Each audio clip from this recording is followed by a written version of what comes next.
Rock and roll. Such an incredible subculture, yet so unfair. Many bands have tried, many bands have failed. There was one band in Southern California that dared to capture an audience on their own terms.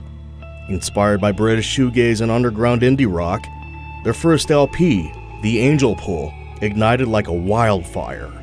However, even a force of nature cannot withstand change in seasons. In part 1, 4 young men came together, created music, and captured an audience. In this episode, the weather will change. This is Michael A.C. You are listening to part 2 of The Silver Box in the Attic, a band called The Autumns.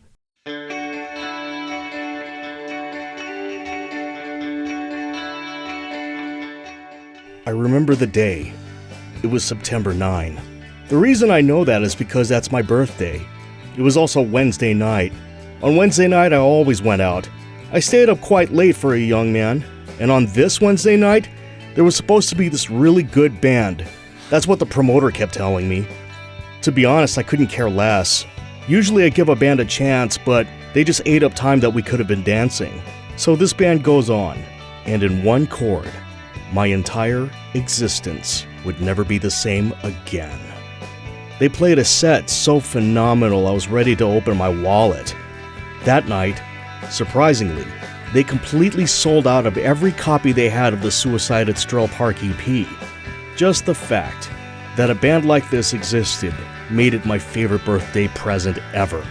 And from that moment on, I went to every Autumn show that I could. I even braved the Los Angeles Highway 101 traffic just to see them. Venues like the Glass House in Pomona or the Roxy in Hollywood. Sometimes they would play in San Diego, but more than half the time I would be driving up to see them. During this period, things were starting to change. The band would lose a founding member in John Santana. But the new bass player, Brian Stearns, had quite the skill set to add to their sound. Here's former frontman Matthew Kelly with his memories. Brian we knew from town. He was a musician up here in Santa Clarita, where I am today and where we were at the time. He played in all kinds of local bands. He was actually in a Beatles cover band that was really good. And I used to watch him when we were really young. We used to play at this local coffee shop that was like the only place in Santa Clarita that had musical acts. And so it became kind of a hub, like lots of kids would come out to watch bands there. And Brian, I would see his Beatles cover band there, and I remember being very impressed. Like, he played bass and sang, and he sang like Paul McCartney and played bass like Paul McCartney, which is, good for a Beatles cover band. The Autumns played at Soma Live in San Diego. I decided to be cheap and stand outside to listen to the set. When I was talking to one of the fellow Autumns fans, he insisted that I should talk with the band, told me that they were really down to earth.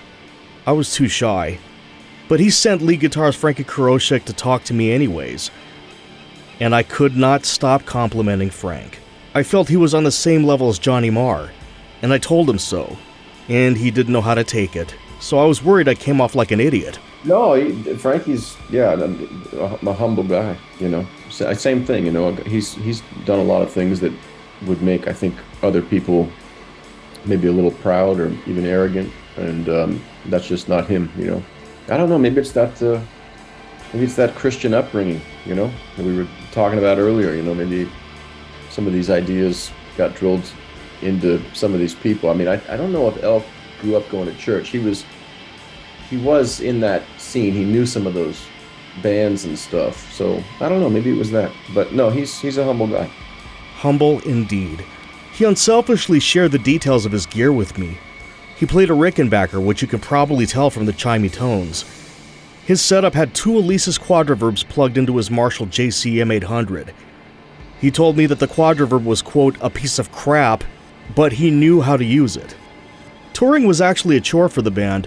I was under the impression that they were making fans everywhere, but the booking agent was more interested in their guaranteed cut of the money rather than booking the band in the right venue. So that didn't incentivize them booking us in necessarily great locations, etc. So we wound up playing in all kinds of bizarre places. We played like a ski lodge in Ketchum, Idaho. We wound up in all kinds of weird places because these guys were just collecting dough anytime they booked a show. So after the second tour like that, we thought, this is not making sense. We should book the tour. And so what I thought, and I was working at a record store at that time, and we mentioned before the importance of record stores back, late 90s and prior. I thought, well, like at the record store I worked at, all the cool kids worked at the record store. They knew about all the local bands. They knew a lot about music. The Autumn's records were in all these record stores everywhere we went all over the country. So I thought, what I'm going to do is I will call record stores in every city we want to play in, and I'll talk to the kids who work at the record stores. And if they know who we are, I'll ask them what local bands would be good for us to play with. If they don't, I'll explain kind of what we're like. And that's what we did. And so the third tour was much more productive. And when I was booking shows in Dallas, the guy at the record store in Dallas, he knew who the Autumns were, and he said, oh, you got to play Denton, which I had never heard of. And he said, oh yeah, Denton, you play Dallas, but then play Denton. That's a suburb of Dallas. And he said, Denton, Texas is the space rock capital of America.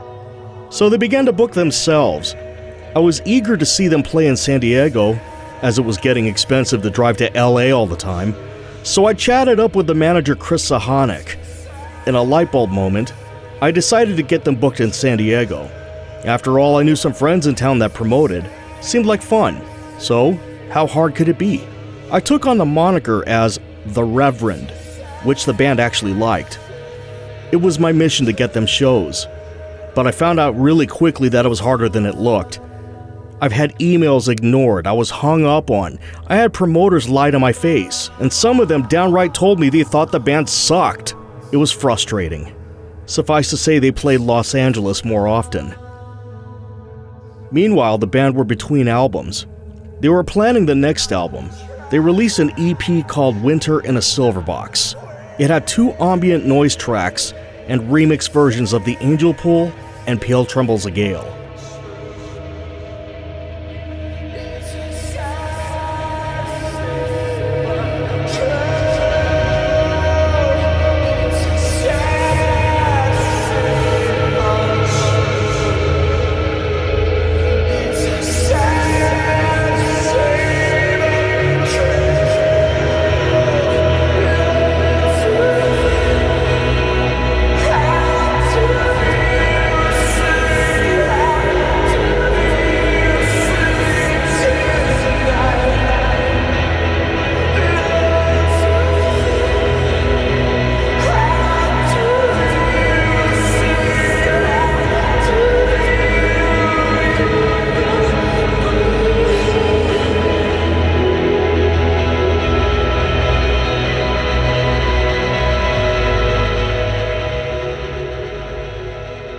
It was a limited pressing of 1,000 copies, and to no surprise, it sold out.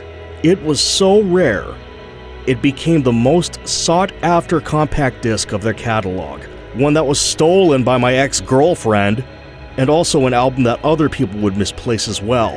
At a show, a fan asked Frankie if they would ever repress Winter in a Silver Box because his copy got scratched. Frankie replied to them, "You're the third person to say that tonight. What do you guys do to them?" Yeah, I think my copy got scratched too when I had one.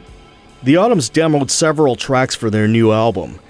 They wanted to take things in a new direction. Yeah, we were certainly swimming in deeper waters in terms of the noise stuff. By then it was like Flying Saucer Attack, noise bands, that really experimented with long stretches of ambient noise and so forth, and so we wanted to do something like that. The demo managed to catch the attention of an unlikely person. It was a 1 in a million opportunity that would cut a vacation short. Simon Raymond then, I don't know who did it, somebody at the label knew Simon, I think. They played him those demos, and Simon said, I'd like to make a record with these guys. And it's interesting, again, we were a lot younger. Now I look back and I think, perhaps we should have been a little more loyal to Andy Metcalf. Like, he's the one who made those demos and they sounded great. Maybe we should have made a record with Andy Metcalf.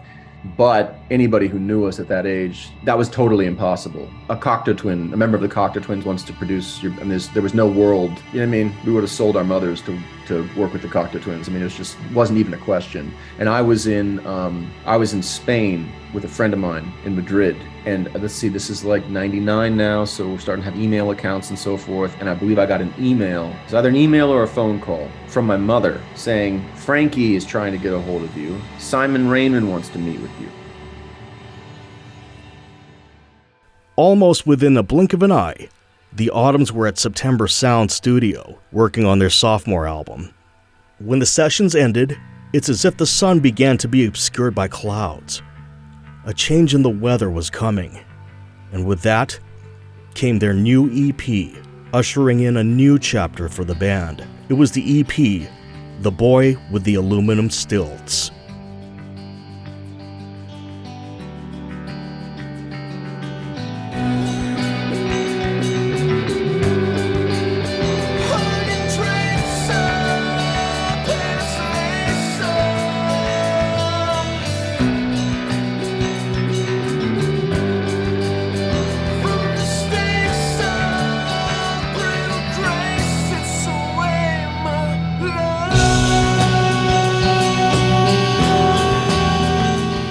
Also on the EP, a live performance favorite, a cover of the Cocteau Twins' Garlands. Garlands of the green, forgetting not raised. Chaplets in my jewels, I could die in the rosary, die in the rosary, die in the rosary, die in the rosary, die in the rosary.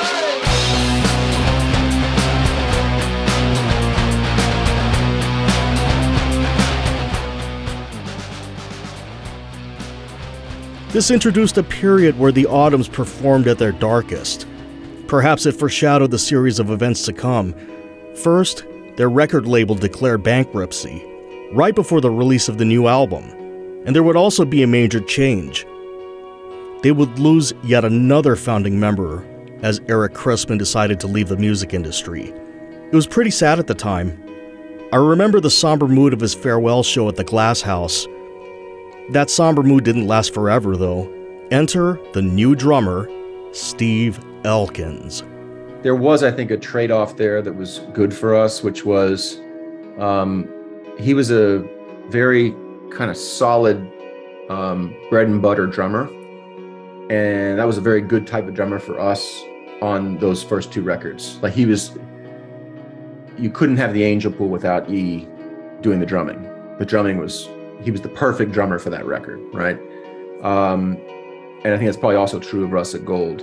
But he was not, Steve Elkins is like,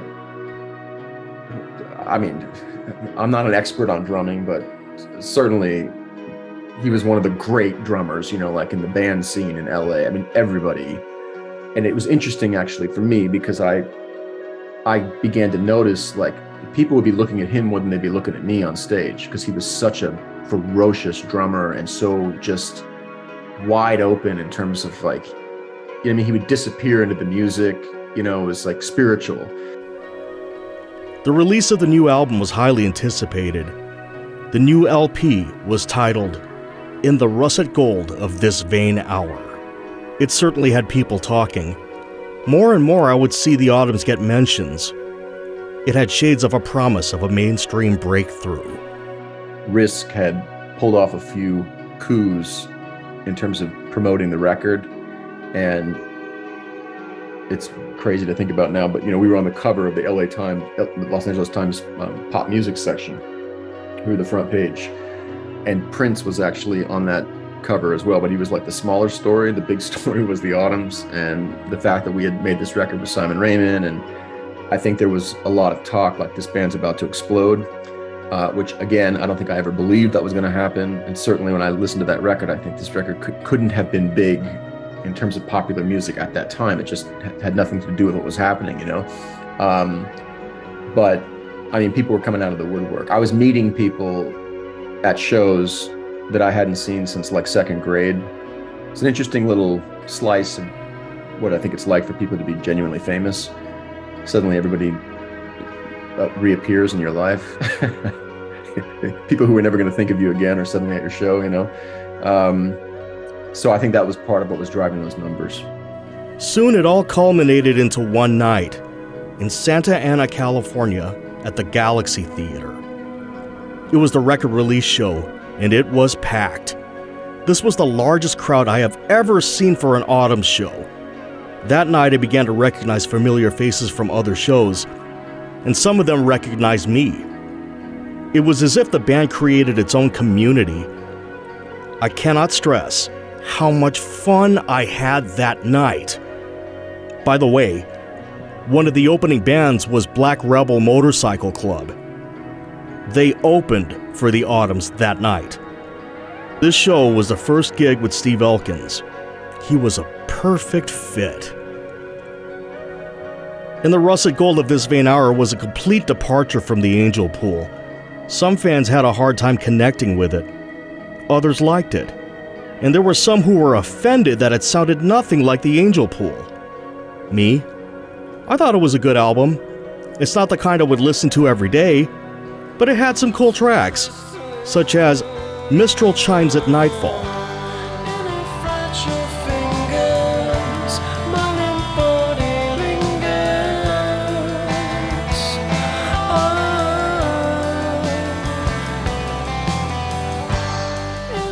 June in her frost and fur.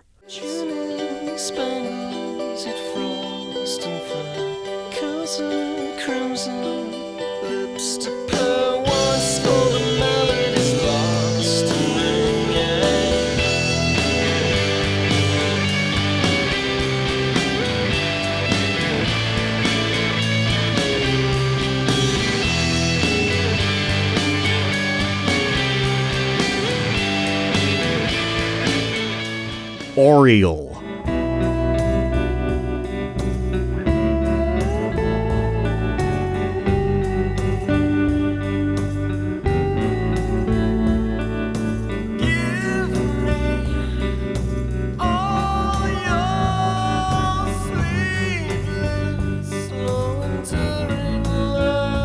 Bicycle.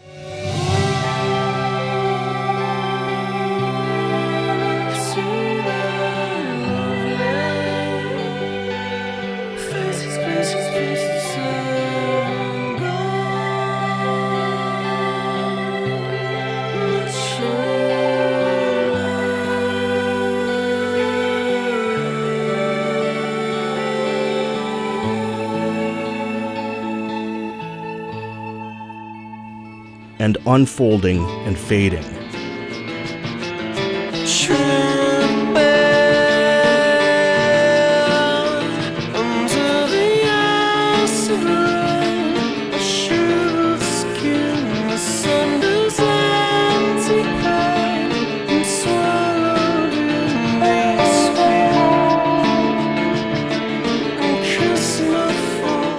But I wanted a wedding between those kind of fat drum sounds, a really nice recording, the Gift EP version of Unfolding and Fading. But I wanted to bring in these kind of ambient elements on top of that kind of robust foundation. And it was the robust foundation that was missing from the final record. That just, you know, the drums were kind of more paper thin. It didn't have that fatness, you know?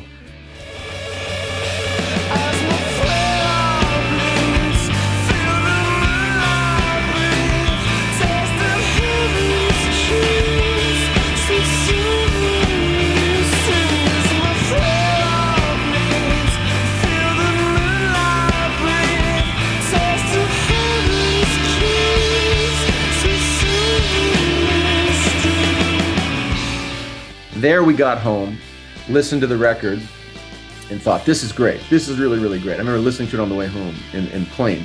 This is really good. This is really good. But somewhere deep down, I thought, this is not really good. It doesn't sound like it's supposed to sound. And in this case, right, so with the Angel Pool, it's terrible, but actually you look back and it was perfect. With Russet Gold, yeah, there's another. I'd like to rerun that one and record it a little differently. It never quite sounded to us the way we heard it in our heads. But that's a totally separate matter from how it affects people out there in the world. Because when you receive a record that you had nothing to do with making and it wasn't in your head, you receive it fresh, right? And I certainly learned pretty quickly that a lot of people loved the way that record sounded. And, you know, I had friends, in fact, the guy from Morse Politica, Eric Hammer, I remember him telling me, you know, shut up, the record's perfect. Stop, you know, like stop complaining, you know? So I thought, well, you know, it doesn't sound quite right to me, but I'm not be all end all here. It's a work of art. It's out there in the world, you know? Not long after Chris Sahanic would depart, that would leave the Autumns to become their own managers. So they were booking their own shows, managing their own careers, but they were without a label. It was an interesting scenario for sure. Just as long as they didn't have that worthless tour manager to screw everything up, there were still a lot of reasons for fans to be hopeful. But next thing you know, a couple of months turned into a couple of years. One day, the announcements stopped coming. There were no live shows. There were rumors, but no official word. This is often the scenario where bands go to die. And if that was true, what an unfitting way to go. No artist is immune to the sophomore slump. The first impression is often the ongoing expectation. Unless you are Nirvana or the Fugees, whose second albums were the album that broke through. Still, In the Russet goal of this Van Hour did not meet expectations. Even the band realized it wasn't what they hoped it would be. But, at their core, the Autumns were still phenomenal. Fans were led to wonder, do they have one more left in them? Unwavered and determined, the Autumns carried on and approached what could very well be the final chapter. Next time, part 3 of The Silver Box in the Attic, a band called The Autumns. And just like Dr. Dre said, just chill till the next episode. From mavradio.fm, this is Michael A.C.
All audio used in this podcast were music written and performed by the Autumns with no usage of sound effects. Music used with permission. Copyright Saturnine Anvil. All rights reserved.